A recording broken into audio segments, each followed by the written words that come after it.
সেই পথে হাঁটা যায়, যে পথটা সোজা গেছে, আর একবার এইদিকে একবার ওদিকে একবার এদিকে, কতবার লোককে জিজ্ঞাসা করবে, কত মানুষকে জিজ্ঞাসা করবে, ফ্যাসাদে পড়বে বারবার। এই ফ্যাসাদ থেকে, এই বিপর্যয় থেকে, ঝামেলা মুক্ত থেকে সমস্ত বিষয়গুলিকে আল্লাহ সুবহানাহু ওয়া তাআলা মহান রব, আমাদের মহান প্রতিপালক মানুষের জন্য স্পষ্ট করেছেন, মানুষের জন্য উজ্জ্বল করে তুলেছেন, এবং মানুষের কাছে সেই সিরাতে মুস্তাকিমকে তিনি প্রাঞ্জল করে তুলেছেন। সেই পথটা কেমন? আল্লাহ পাক রব্বুল আলামিনের ভাষাতে ইন্নাল্লাহা রব্বি ওয়া রব্বুকুম ফা'বুদু হাযা সিরাতুল মুস্তাকিম। মহান আল্লাহ, আল্লাহ সুবহানাহু ওয়া তাআলা বলছেন যে দেখো, নবী মুহাম্মদ রাসূলুল্লাহ সাল্লাল্লাহু আলাইহি সাল্লামকে বলতে আদেশ করছেন যে নিশ্চয়ই আল্লাহ আমার রব এবং তোমাদেরও রব। আল্লাহ সুবহানাহু ওয়া তাআলা আমার রব, তোমাদেরও রব, ফা'বুদু, তারই তোমরা ইবাদত করো, হাযা সিরাতুল মুস্তাকিম। এটাই হচ্ছে সরল পথ, এটাই হচ্ছে সঠিক পথ, এটাই হচ্ছে প্রতিষ্ঠিত পথ, এটাই হচ্ছে কায়েমি পথ, এইটাই হচ্ছে রাজপথ। আর অন্য পথগুলো কানাগলি। ইবলিস শয়তান আদম আলাইহিস সালামকে যখন আল্লাহ সুবহানাহু ওয়া তাআলা শপথ দিলেন, আর ইবলিস শয়তানকে যখন জান্নাত থেকে বহিষ্কার করলেন, তখন ইবলিস শয়তান একটা কথা বলে এসেছিল। কি কথা? যে হে আল্লাহ, ফাবিমা আগওয়াইতানি লাকুদান্না লাহুম সিরাতাকাল মুস্তাকিম। সিরাত এই শব্দ ইবলিস শয়তানের ভাষা। যে আল্লাহ, আমাকে যেমন করে বিভ্রান্ত করেছো, আমি ওই তোমার সরল পথ থেকে ওদেরকে কি করব? বিচ্যুত করব। ثم لآتينهم من بين أيديهم ومن خلفهم وعن أيمانهم وعن شمائلهم ولا تجد أكثرهم شاكرين। তারপর তোমার ওই বান্দাদের সম্মুখে, পশ্চাতে, বামে, দক্ষিণে, চতুর্দিকে আমি ঘিরে ধরবো। আমি ছেড়ে দেবো না। একটা রাস্তা পেয়ে দিলেন ও আদমকে, আর আদম ওই রাস্তা ধরবে, আর আদমের ছেলেরা ওই রাস্তা হাঁটবে আর চলে আসবে, এটা হতে দেবো না। আল্লাহ সুবহানাহু ওয়া তাআলা নিজের পথের পরিচয় যুগে যুগে নবী রাসূলদেরকে দিলেন এইভাবে। দেখো, এই পথটাকে শিখিয়ে দিতে হবে, নইলে কি হবে? প্রতিনিয়ত শয়তানের কাজ হচ্ছে কি? মানুষকে সেই পথ থেকে বিচ্যুত করা। পথের প্রথম পরিচয় হচ্ছে যে নিশ্চয়ই আল্লাহ আমাদের রব, আমার রব, তোমাদেরও রব, ফা'বুদু, তারই ইবাদত করো। এটাই হচ্ছে সরল পথ, হাযা সিরাতুল মুস্তাকিম। আল্লাহ বাদ দিয়ে অন্য কারোর ইবাদত করি, মনুষ্যত্ব বলে কিছু থাকবে না।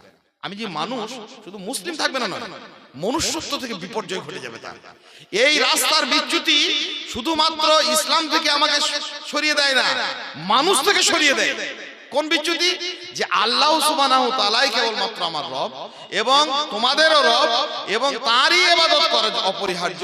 আর এটাই হচ্ছে সরল পথ। এই পথ থেকে বিচ্যুতির জন্য শুধু যে মুসলিম থেকে বাদ চলে যাবে না, মানুষ থাকবে না। দেখেছেন পৃথিবীতে অনেক অনেক আজীব আজীব ব্যাপার আছে। স্টেশনে দেখবেন, এই তো স্টেশনের ধারে আমাদের ঘর বাড়ি, অনেক চতুষ্পদ প্রাণী ঘুরে বেড়ায়, কুকুর, বিড়াল, বাঁদর এদিক সেদিক ঘুরছে। কখনো কোনো লক্ষ্য করেছেন? একটা কুকুর, আপনি একটা চা নিয়ে বসুন, এক কাপ, দুটি বিস্কিট নিয়ে বসুন, এক প্লেট ঘুগনি নিয়ে বসুন, একটা কুকুর দেখবেন আপনার কাছে ছুটে আসবে। কেন ছুটে আসবে? কিছু আমাকে দেয় তো খাবো, দেয়, ও মানুষ দিচ্ছে, খাচ্ছে, ব্যাপার। কখনো ওই কুকুরটি একটা চতুষ্পদ জন্তু, জানোয়ার, ওখানে স্টেশনে অনেক রকমের লোক আছে, একটা মাতাল চিৎপার দিয়ে শুয়ে আছে, মধ্য একটা পাগল হা হা করছে, একটা মরা কোথাও ডেড বডি হয়তো পড়েছে, দুর্ঘটনা আক্রান্ত হয়ে, একটা ইলেকট্রিক পোস্ট দাঁড়িয়ে আছে। কখনো কোনো কুকুর, কোনো ছাগল, কোনো বিড়াল, কোনো হনুমানকে দেখেছেন যে পাগলের কাছে গিয়ে দাঁড়িয়ে আছে, মাতালটার কাছে গিয়ে দাঁড়িয়ে আছে, কিছু চাইছে, নয়নের একটা, দুই চোখের, মানে একটা মায়াবী চাহনি দিয়ে আপনার দিকে যেমন চাইছে কোনো জিনিস যখন খাচ্ছেন একটু যদি দেয়, এই চাহনি নিয়ে না কোনো মাতালের কাছে যায়, না কোনো পাগলের কাছে যায়, না ইলেকট্রিক একটা পোস্টের কাছে যায়, না একটা মৃত লাশের কাছে যায় না। কেন? ওর ওইটুকু বুদ্ধি আছে যে কোনো কিছু পেতে গেলে, কোনো কিছু চাইতে গেলে, কোনো কিছু কারো কাছ থেকে নিতে গেলে অন্তত একটা সজীব সত্তার দরকার, একটা নির্জীব, একটা কাঠ, একটা খুঁটি, একটা ইলেকট্রিক পোস্ট, একটা মাটি, একটা হাতি, একটা কোনো সবগুলো ওর কাছে গিয়ে কি হবে? ও তো দিতে পারবে না। একটা মানুষ যখন তাওহীদ থেকে বিচ্যুত হলো, সিরাতে মুস্তাকিমের প্রথম পরিচয় ফা'বুদু, কেবলই তার ইবাদত করো, কেবলমাত্র তারই ইবাদত, অন্য কারণ নয়। এই বোধ মানুষের জন্য সর্বোন্নত নিয়ামত, মানবের সর্বোন্নত মানোন্নয়ন, মানুষের সর্বোচ্চ মূল্যায়ন। আপনাকে মানুষ রাখে না যখন এই বোধ থেকে বিপন্ন হয়ে যায়। একটা মানুষ তখন অসহায় লাগে না? একটা কাঠের কাছে গিয়ে, আর একটা কুকুর চাইলো না, ইটের কাছে গিয়ে, একটা পাগলের কাছে গিয়ে, একটা মাতালের কাছে গিয়ে, কোন কালে মরে গেছে কবরে তার কোনো চিহ্ন নাই, মরা লাশের কাছে একটা মৃত, একটা চতুষ্পদ জন্তুও যায় না, আর একটা জলজান্ত মানুষ গিয়ে বলছে বাপজি কিছু দাও, আম্মাজান কিছু দাও। তাহলে আল্লাহ সুবহানাহু ওয়া তাআলা মানুষের জন্য পথ স্পষ্ট করে দিলেন, সিরাতে মুস্তাকিমের পরিচয় দিলেন, যে সিরাতে মুস্তাকিমের প্রথম পরিচয় হচ্ছে আল্লাহ সুবহানাহু ওয়া তাআলাকে একজন মানুষ, যে আমার রব তোমাদেরও রব। রব মানে কি? প্রতিপালন করেন, তিনিই প্রতিপালন করেন। পাহাড়ের তুষার শৃঙ্গে একটা প্রাণী বাস করে, তিনি তাকে খেতে দেন। সমুদ্রের অতলান্ত গভীরে একটি প্রাণী বাস করে, তার সমস্ত ব্যবস্থাপনা কে করেন? এগো আল্লাহ। এই আল্লাহ সুবহানাহু ওয়া তাআলাকে, এই রবকে চেনার এবং তারপরে পরে যেহেতু তিনি প্রতিপালন করেন, যেহেতু তিনি তাদের সবকিছু দেখভাল করেন, কেউ পারে না।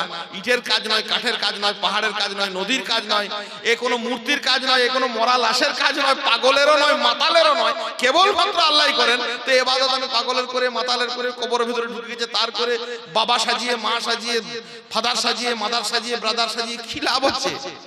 এই মানুষের মনুষ্যত্ব থেকে অধঃপতনের হাত থেকে বাঁচায় কে?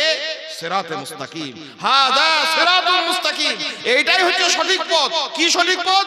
আমি মানুষ, মানুষের সর্বোন্নত আমার উন্নয়ন, মানুষের সর্বোন্নত আমার মূল্যায়ন কিসে হয়েছে? আমি ইটের কাছে যাইনি, গাছের কাছে যাইনি, পাহাড়ের কাছে যাইনি, নদীর কাছে যাইনি, কবরে যাইনি, মাতালে যাইনি, পাগলে যাইনি, ইলেকট্রিক পোস্টের কাছে যাইনি, কোন একটা মাটির গড়া মূর্তির কাছে যাইনি। আমি গেছি আমার রবের কাছে, তিনি তাকেই বুঝেছি, তিনি আমাকে প্রতিপালন করেছেন, তারই ইবাদত করো। ফাবুদু হাযা সিরাতুল মুস্তাকিম। এটা হচ্ছে সরল পথ, এটা হচ্ছে সঠিক পথ।